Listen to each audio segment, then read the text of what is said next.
ہم اپنا آج کا سبق شروع کرتے ہیں۔ اعوذ باللہ من الشیطان الرجیم، بسم اللہ الرحمن الرحیم۔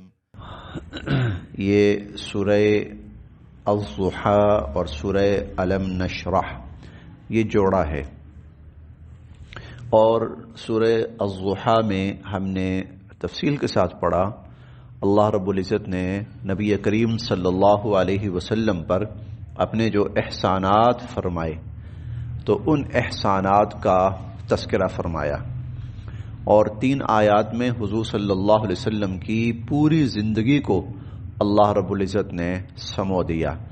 پھر آخر میں 3 احکامات بھی ارشاد فرمائے، فَأَمَّا الْيَتِيمَ فَلَا تَقْهَرْ وَأَمَّا السَّائِلَ فَلَا تَنْهَرْ وَأَمَّا بِنِعْمَةِ رَبِّكَ فَحَدِّثْ۔ اسی طرح سورہ الم نشرح کے اندر بھی حضور علیہ الصلوۃ والسلام کی ذات اقدس پر اللہ رب العزت نے جو احسانات فرمائے ان احسانات کا ہی تذکرہ ہے۔ علم کیا نہیں، نشرح ہم نے کھول دیا، لکا آپ کے لیے، صدرک آپ کا سینہ۔ علم نشرح لکا صدرک، کیا ہم نے آپ کے لیے آپ کا سینہ نہیں کھول دیا؟ 2 الفاظ ہیں الگ الگ، ایک ہے شق صدر اور ایک ہے شرح صدر۔ شق صدر وہ بھی حضور علیہ الصلوۃ والسلام کا ہوا ہے اور بہت سے مواقع پر ہوا ہے، اور شق صدر وہ سینہ چاک کیا جانا، آج کل کی اصطلاح میں ہم اسے آپریشن کہتے ہیں نا، جسم کے کسی بھی حصے کو جب میڈیکلی کھولا جاتا ہے۔ اللہ رب العزت کی طرف سے حضور علیہ الصلوۃ والسلام کے ساتھ معجزانہ طور پر 4 مواقع پر شق صدر کا واقعہ پیش آیا ہے۔ آپ کا سینہ مبارک باقاعدہ فزیکلی آپریشن کے طور پر کھولا گیا، اور پھر اللہ کی جو حکمت تھی وہ اس کا واقعہ ظہور پذیر ہوا۔ لیکن یہ ہے شرح صدر۔ شرح صدر حضور کے ساتھ مخصوص نہیں، یہ تو کسی بھی انسان کے ساتھ ہو سکتا ہے۔ سیدنا حضرت موسیٰ علیہ السلام کی دعا ہم نے پڑھی، رب اشرح لی صدری، اے اللہ میرا شرح صدر فرما دے۔ ہم نے عام انسانوں کے بارے میں پڑھا، افمن شرح اللہ صدرہ، اللہ پاک جس کا شرح صدر فرما دے۔ شرح صدر کا مطلب ہوتا ہے کہ کسی چیز کے بارے میں آدمی اتنا پر یقین، اتنا پر اعتماد ہو جائے کہ پوری دنیا ایک طرف ہو جائے کہ یہ کام غلط ہے، تو پوری دنیا بے شک انکار کر دے، وہ کہے نہیں میں اس کو حق سمجھتا ہوں اور یہی سچ ہے۔ اس کو شرح صدر کہتے ہیں کہ کسی چیز کا آپ کے ذہن کے اوپر اس قدر واضح طور پر مطمئن ہو جانا، کسی چیز پر، کسی چیز کے اوپر اس طرح آپ جم جائیں، ڈٹ جائے آپ کا دل، آپ کا دماغ، ہر چیز اس کو کما حق قبول کر لے۔ جیسے مثال کے طور پر ہم کہتے ہیں اللہ کی ذات ایک ہے، اس پر ہمارا شرح صدر ہے۔ دنیا بھلے جتنے مرضی دلائل اپنی طرف سے گھڑ گھڑ کے لے آئے، قرآن کریم میں اللہ نے کہا ہو سکتا ہے یہ کچھ ایسے دلائل لائیں، فَإِن شَهِدُوا فَلَا تَشْهَدْ مَعَهُمْ، تو دنیا تو ایک مسلمان جو ہے وہ کہے کہ الٹے لٹک جاؤ، مر کے زندہ ہو جاؤ، الحمدللہ ہم اس پر آنکھیں بند کر کے قائم ہیں کہ اللہ کی ذات ایک ہے۔ یہ شرح صدر ہے کسی چیز کے اوپر۔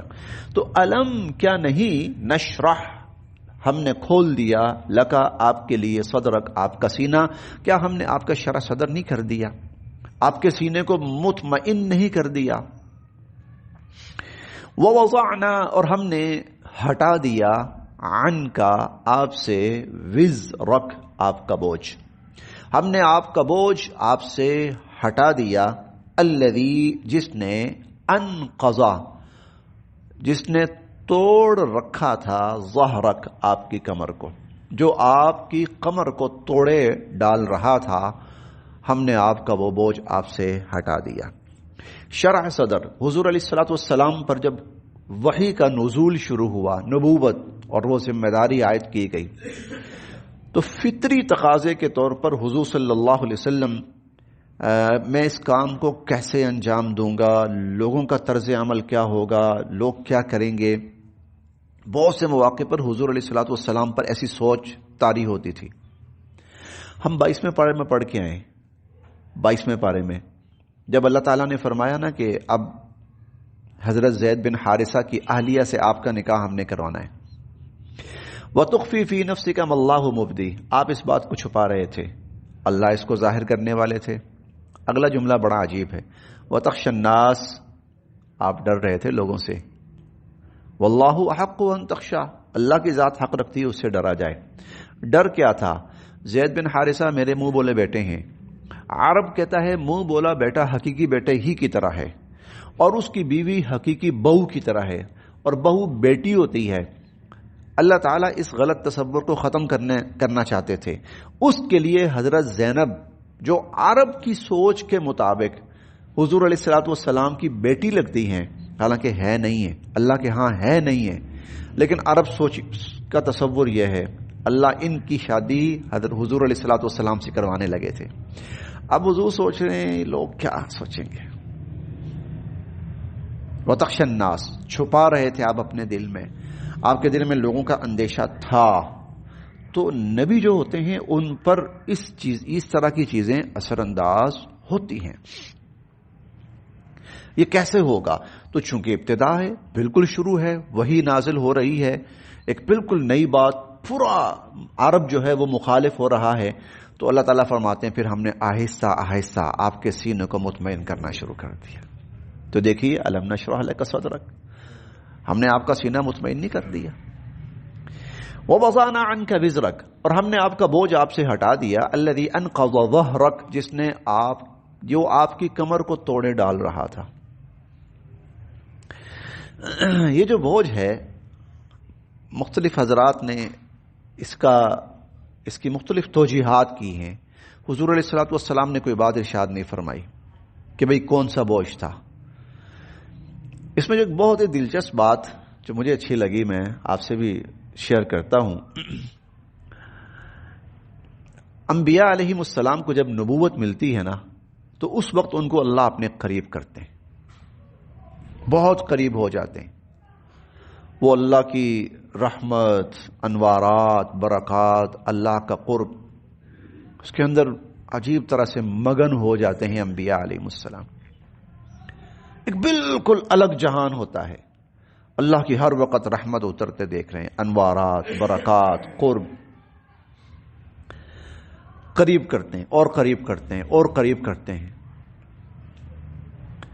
جب یہ ہو جاتا ہے اور نبی کی ذات اللہ کی ذات کے ان انوارات کے اندر اور قرب کے اندر پوری طرح مگن ہو جاتی ہے، تو پھر نبی سے کہا جاتا ہے اچھا چلیے ادھر جائیے. اب ادھر جائیے. حضور علیہ الصلوۃ والسلام پر وحی شروع ہوئی، تنہائی. وہ تنہائی کیا ہے؟ وہ اللہ کا قرب. نماز شروع کر دیں جی. نماز شروع ہو گئی، اللہ کا اور قرب. آدھی رات، 2/3، 1/3. حضور تو پوری رات بھی نماز پڑھا کرتے تھے.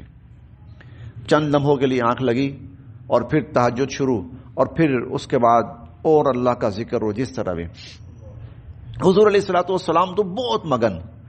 ایسے میں حکم ہوا قم فانذر، جائیے اب لوگوں تک ہمارا پیغام پہنچائیے. اب جب نبی لوگوں کی طرف جاتے ہیں تو بالکل الگ منظر. کیا؟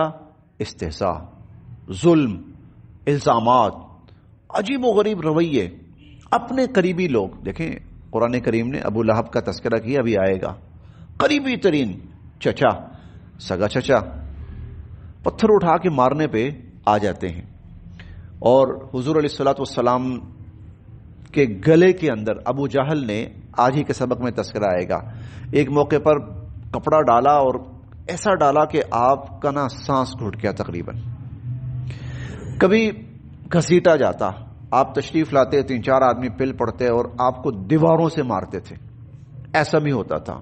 نماز پڑھ رہے ہیں، غلاظت لا کر حضور پہ ڈال دی. الفاظ کا جو زخم ہے وہ الگ، یہ حرکتیں الگ. مجنون، کاذب، کذاب، شاعر، کاہن، کیا کچھ. یعنی پورا معاشرہ اس بات پہ تل گیا ہے کہ ایک شخص کو لوگوں کی نظروں کے اندر بالکل ہی غلط ثابت کر کے چھوڑنا ہے. کہاں وہ قرب، انوارات، رحمتیں، برکتیں اور نبی ایک عجیب ماحول کے اندر ہیں، اور کہاں یہ کہ چلو جی اب نبی جو ہوتے ہیں وہ دو قسم کی عجیب و غریب کشمکش کے اندر پھنس جاتے ہیں. دل کرتا ہے ادھر جائیں، حکم یہ ادھر جاؤ. دل کہتے ہیں یہی ہوتا ہے. نبی ایک طرح سے نا اس کشمکش میں آ جاتے ہیں، بہت بڑی کشمکش. موسیٰ علیہ السلام کا واقعہ پڑھیں آپ. موسیٰ علیہ السلام جا رہے ہیں، ادھر آؤ موسیٰ، اذ نادیٰ ربہ، بلایا اللہ تعالیٰ نے، ادھر آؤ. موسیٰ علیہ السلام، اللہ کا قرب، انوارات اترتے ہوئے دیکھ رہے ہیں، ہم کلامی سب کچھ. اللہ تعالیٰ اتنی بات پوچھتے ہیں، موسیٰ علیہ السلام اتنا بڑا جواب دیتے ہیں. موسیٰ ہاتھ میں کیا ہے؟ ما تلک بیمینک یا موسیٰ، ہاتھ میں کیا ہے؟ جواب تو صرف اتنا ہی ہے، عصای. اللہ جی یہ لاٹھی ہے. موسیٰ علیہ السلام شروع ہیں، اتوکل علیہا واعوذ بہا علی غنمی ولی فیہا مآرب اخری. اللہ جی کیا بتاؤں آپ کو کہ دل کرتا ہے ٹیک بھی لگا لیتا ہوں، دل کرتا ہے تو جانوروں کے لیے پتے بھی جھاڑتا ہوں، فلاں کام بھی کرتا ہوں، اس سے فلاں کام بھی. آپ سے یہ پوچھا ہے؟ نہیں. لیکن کیا ہے وہ نبی جو ہے اللہ کی ذات کی قرب کے اندر اتنا خوش ہے اور مگن ہے، اس کا دل کر رہا ہے. اللہ تعالیٰ ہم کلام، موسیٰ علیہ السلام ہم کلام. ادھر سے حکم ہوتا ہے اذهب الى فرعون، جائیے فرعون کی طرف، ادھر جائیے. تو بھیجا ادھر ہے.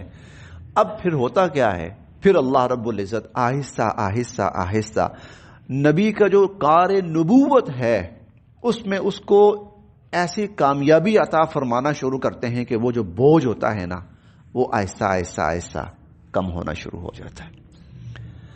پھر وہ ظاہری اسباب کے درجے میں جو کامیابی ہے اور پھل ہے وہ بھی سامنے آنا شروع ہو جاتا ہے. اس لیے آپ دیکھیے کہ جب 10 سال گزر جاتے ہیں اور حضور علیہ الصلوۃ والسلام کے اوپر عرصہ حیات بہت تنگ ہو جاتا ہے، اتنا تنگ ہو جاتا ہے میں اور آپ شاید سوچ بھی نہ سکیں.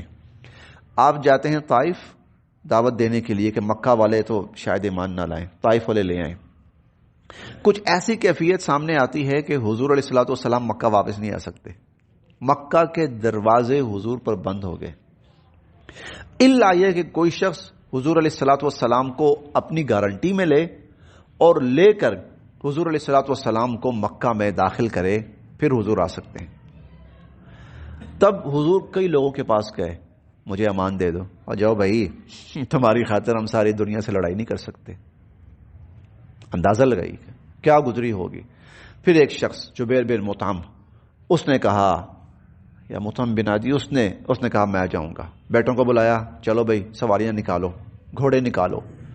حضور علیہ الصلوۃ والسلام کو اپنے یوں حصار میں لیا، حصار میں لے کر 10 بیٹے خود اور خانہ کعبہ وہاں قریب آیا. آواز دی اس نے، بھائی فلاں باہر آؤ، باہر آؤ، میں ہوں طائف کا سردار، یہ میرا نام ہے، ٹھیک ہے، یہ محمد میری امان میں، میں اس کو مکہ لے کے آیا ہوں.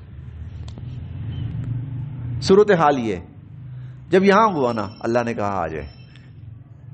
پھر معراج، پھر وہ بہت آپ کا دل دکھ گیا ہے، بہت پریشان ہو گئے اور لوگوں کا بوجھ بہت بڑھ گیا ہے آپ کے اوپر. چلیے آئیے آپ کو اپنا قرب دکھائیں اور دکھائیں اور دکھائیں. ہمیں نہیں پتا وہاں کیا ہوا، رب جانے نبی جانے. تھوڑی بہت باتیں ہمیں پتہ چلی ہیں بس، باقی وہ ہے پھر نبی کو. کیوں؟ نبی تازہ دم، نبی اور خوش، نبی اور مطمئن. وہ جو چیزیں کمر کو توڑ رہی ہوتی ہیں، نبی صرف پھر سے کمر ہمت باندھ لیتے. وَوَضَعْنَا عَنْكَ وِزْرَكَ، ہم نے آپ سے آپ کا بوجھ ہٹا دیا. الَّذِي أَنْقَضَ ظَهْرَكَ، جس نے انقض ظہرک آپ کی کمر کو جو توڑے ڈال رہا تھا. ورفعنا، اور ہم نے بلند کر دیا، لکا آپ کے لیے، ذکرک آپ کا ذکر، اور ہم نے آپ کا ذکر آپ کے لیے بلند کر دیا. اس کے بارے میں تو ماشاءاللہ ہم نے بہت کچھ پڑھا ہے اور سنا ہے. فَإِنَّ، بے شک، مع العسر، ہر مشکل کے بعد ہی، یسرا، آسانی آتی. ان، بے شک، مع العسر، ہر مشکل کے بعد ہی، یسرا، آسانی آتی ہے. ہاں آپ کے لیے بہت مشکل ہے, آپ کے اوپر بہت بوجھ ہے, لیکن کوئی نہیں, آسانیاں پھر مشکلوں کے بعد ہی آتی ہیں. فَإِذَا فَرَغْتَ, اور جب آپ فارغ ہو جائیں, فَانصَبْ, تو اپنے آپ کو تھکا ڈالیے. یہ دنیا کا معاملہ اور ہے, لوگوں کا معاملہ اور ہے, نبی کا معاملہ اور ہے. بھئی جب بندہ کام کاج سے فارغ ہو جاتا ہے تو پہلے ہی تھکا ہوا ہے, اب تو آرام کرنا ہے نا. یہاں یہ ہے کہ نہیں, فَإِذَا فَرَغْتَ, جب آپ ان ذمہ داریوں سے جو لوگوں سے متعلق ہیں, جب آپ ان سے فارغ ہو جائیں, اب تھوڑا سا ان سے آپ کو وقت ملا ہے, تو فَانصَبْ, اب اللہ کی عبادت میں اپنے آپ کو تھکا دیں. وَإِلَىٰ رَبِّكَ فَارْغَب, اور اپنے رب کی طرف پورے طور پر متوجہ ہو جائیے. اب یہ کیا ہے پورے طور پر متوجہ؟ نبی تو ہر وقت متوجہ ہے, لیکن اس کے ساتھ ساتھ دنیاوی امور بھی ہیں, وہ بھی چل رہے ہیں. اب دنیاوی امور سے تھوڑی سی فراغت ہو گئی ہے, اب 100% مکمل طور پر.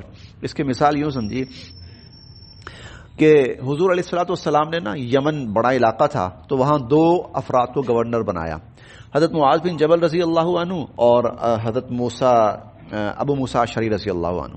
ان دونوں کو گورنر بنا کر بھیجا. ایک دفعہ دونوں کی ملاقات ہوئی آپس میں, تو حضرت معاذ بن جبل کہنے لگے, ابو موسیٰ قرآن پڑھتے ہو, کچھ تلاوت وغیرہ کرتے رہتے ہو؟ ہاں کرتا رہتا ہوں. کیا ترتیب ہوتی ہے؟ بس جب بھی وقت مل جاتا ہے نا تھوڑا سا پڑھ لیتا ہوں, جب بھی وقت ملتا ہے تھوڑا سا پڑھ لیتا ہوں, جب بھی وقت ملتا ہے تھوڑا سا پڑھ لیتا ہوں. تو وہ کہنے لگے, معاذ تمہاری کیا ترتیب ہے؟ وہ کہنے لگے, مجھ سے اس طرح نہیں ہوتا, میں کام کرتا ہوں دن بھر سکون سے, اور پھر جب رات کو فارغ ہوتا ہوں نا, پھر سکون سے راز و قرآن پڑھتا ہوں. اب یہ ہے وَإِلَىٰ رَبِّكَ فَارْغَب, اور اپنے رب کی طرف پورے طور پر متوجہ ہو جائے.